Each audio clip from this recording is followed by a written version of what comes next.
यमराज ने नचिकेता से पूछा कि तुम कौन हो।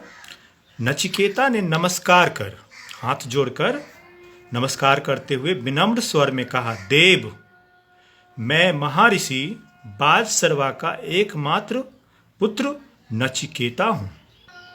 यमराज ने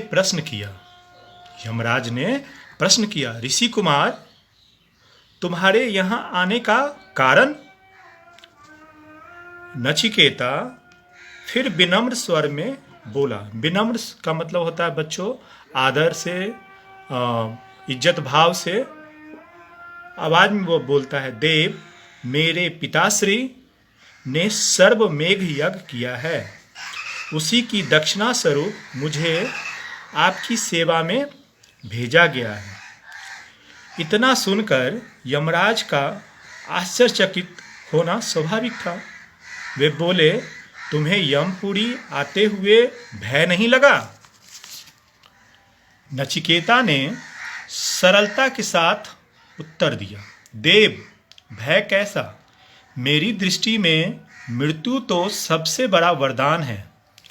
जब इंसान की देह उसका साथ छोड़ देती है तब मृत्यु ही उसे कष्टों से मुक्ति दिलाती है। इसलिए इस मुक्तिदात्री को मैं भय का कारण नहीं मानता। मैंने तो सदैव इसे वरदान स्वरूप में ही स्वीकारा है।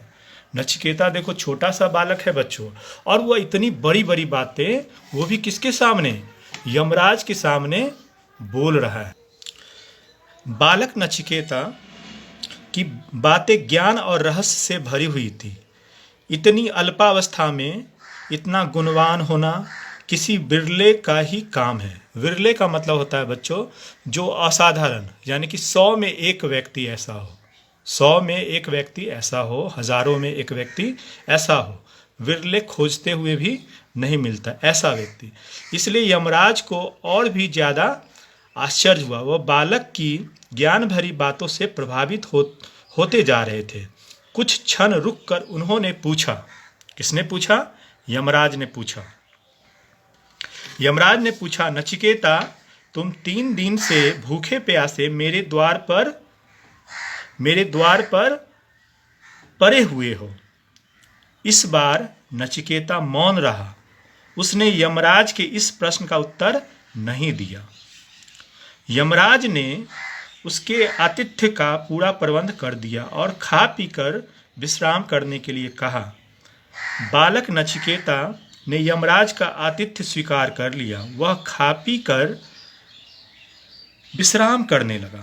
अगले दिन जब वह सोकर उठा, उसे यमराज ने बुलाया।